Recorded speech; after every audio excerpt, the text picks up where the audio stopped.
Ini ada beberapa tips nih, gimana caranya untuk membersihkan telinga pada bayi atau pada anak.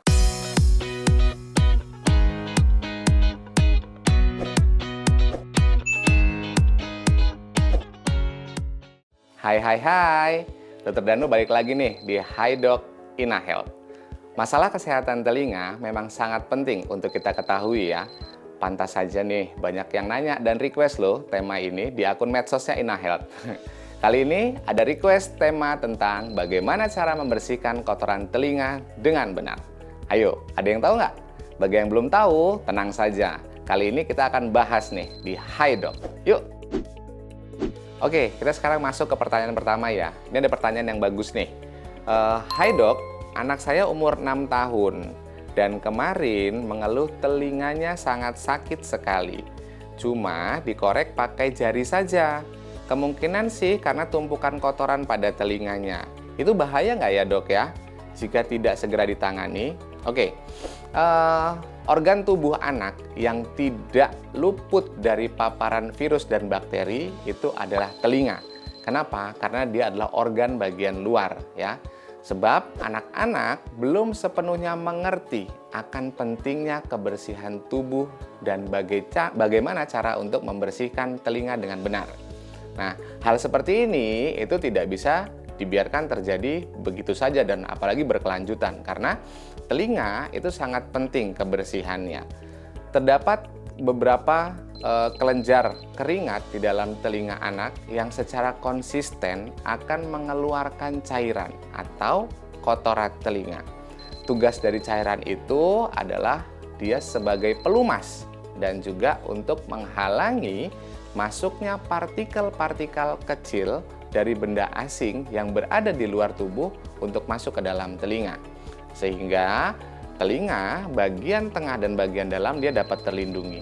Namun sayangnya cara tersebut itu dapat menjadi tempat menumpuknya partikel dari bagian luar. Kayak misalnya nanti terjadi penumpukan kotoran telinga atau biasa kita sebut dengan cerumen probe. Tapi dalam beberapa kasus terakhir atau gejala kotoran telinga yang berlebihan itu ada beberapa contohnya. Seperti yang pertama adalah dia akan mengalami penurunan pendengaran walaupun tidak signifikan. Jadi kadang-kadang kalau dipanggil namanya itu tidak langsung menengok gitu.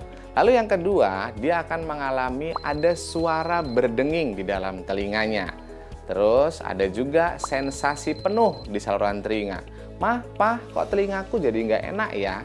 Rasanya kok jadi penuh-penuh banget dan pendengarannya jadi nggak dengar. Itu kadang-kadang keluhan pada anak tersebut.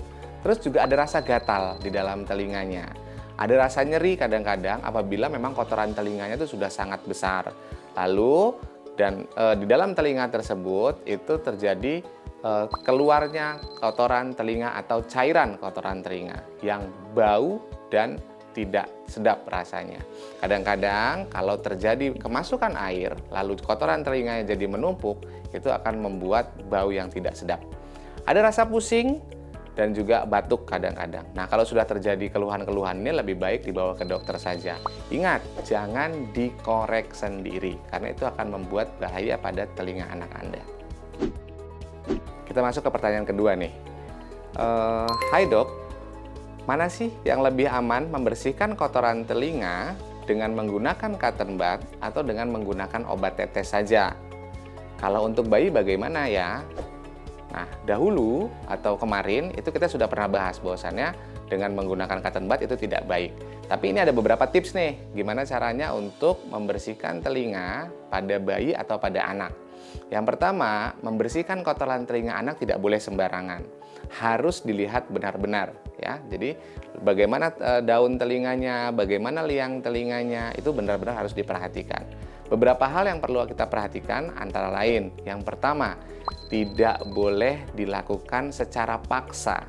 Jadi kalau anak tersebut dia melakukan secara paksa atau kita paksa untuk tenang, untuk diam, biasanya malah anak akan berontak dan itu akan membuat cedera pada liang telinganya. Nah, terus yang kedua itu harus kita bersihkan diri kita dulu ya. Sebelum kita membersihkan telinga anak, kita harus membersihkan diri kita dulu. Bagaimana caranya membersihkannya? Yang pertama, kita tetap harus cuci tangan dengan 6 langkah menggunakan sabun. Yang kedua, alat yang kita gunakan juga harus steril, ya.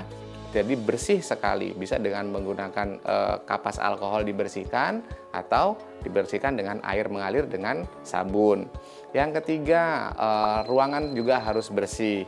Yang keempat, ruangan tidak boleh berdekatan dengan kaca-kaca. Jadi kalau ada guci, terus juga ada gelas, ada piring, ada pisau, itu semua harus dihindari. Karena refleks pada anak pada saat dibersihkan kita tidak pernah tahu. Sehingga menggunakan obat tetes telinga itu juga sangat direkomendasikan.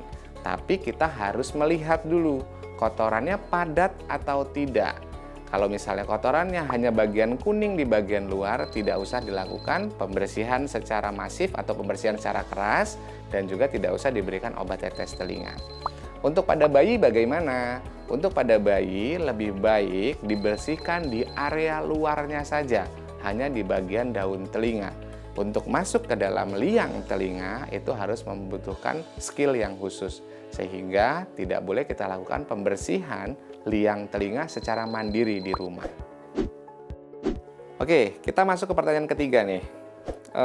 Hai dok, bisa kasih tahu nggak sih cara membersihkan kotoran telinga yang benar dan aman? Serumen atau kotoran telinga umumnya berupa gumpalan lunak yang diproduksi secara alami dari kelenjar minyak di dalam liang telinga. Namun, serumen atau kotoran telinga tadi bukan sekedar hanya kotoran di dalam liang telinga saja. Kotoran ini juga berfungsi untuk melindungi telinga, menangkap debu yang masuk ke dalam liang telinga, menghambat pertumbuhan kuman, serta menjaga agar air tidak masuk ke dalam telinga. Nah, kotoran telinga sebenarnya tidak akan menyebabkan gangguan pendengaran jika jumlahnya tidak berlebihan. Jadi kalau jumlahnya hanya kecil, sedikit, kering, bagian luar, itu tidak akan menyebabkan gangguan pendengaran. Bila terlalu banyak, kotoran telinga dapat menyumbat liang telinga sehingga menyebabkan nyeri dan gangguan pendengaran, walaupun tidak signifikan, ya. Dan kondisi tersebut dinamakan dengan serumen prop. Nah, kalau sudah terjadi kotoran keras berwarna hitam banyak memenuhi liang telinga, segeralah dibersihkan. Namun, pembersihan telinga dilakukan dengan cara yang salah, hal tersebut akan mengakibatkan kotoran semakin terdolong ke dalam, sehingga kotoran tersebut akan menyentuh gendang telinga. Ya. Menggunakan obat tetes telinga yang dijual bebas di apotik atau toko obat bisa menjadi salah satu cara untuk membersihkan kotoran telinga. Asalkan kita atau orang tua yakin bahwasannya yang dilihat adalah kotoran telinga. Ya. Obat ini fungsinya adalah untuk melunakkan gumpalan sehingga kotoran mudah dikeluarkan dengan tisu, dengan air hangat itu akan mudah dikeluarkan. Selama 2 sampai dengan 3 hari setelah menggunakan pelunak kotoran, miringkan kepala dan teteskan air hangat ke dalam saluran telinga yang bermasalah. Kemudian miringkan kepala ke sisi lain untuk mengeluarkan kotoran telinga. Jadi keringkan air dan saluran telinga, lalu keringkan dengan handuk secara perlahan. Kegiatan ini atau membersihkan kotoran telinga ini tidak boleh dilakukan secara sendiri, harus dilakukan beserta dengan orang tua atau beserta dengan teman, ya. Anda mungkin perlu mengulang proses ini beberapa kali hingga seluruh kotoran telinga keluar seluruhnya. Meski demikian, jangan gunakan cara ini jika telinga Anda sedang mengalami infeksi atau pernah menjalani operasi telinga. Air yang masuk ke dalam liang telinga yang terinfeksi itu akan memperburuk keadaan. Nah, metode ini juga beresiko loh, membuat kotoran telinga yang lunak menjadi masuk lebih ke dalam sehingga saluran telinga akan menjadi lebih tertutup. Oleh karena itu, jika kotoran telinga tidak berkurang, segera periksa telinga Anda ke dokter. Kayaknya Mas sudah mulai pada yakin dan paham nih. Ingat, terkadang hal yang kita lakukan belum tentu benar, dan justru akan membuat kesehatan telinga kita itu jadi tidak baik. Jadi, Jangan ragu ya untuk konsultasi dengan dokter bila menemukan masalah serius pada telinga kita maupun putra-putri kesayangan kita. Salam sehat, saatnya saya, Dr. Dani Yudhistira pamit. Sampai jumpa.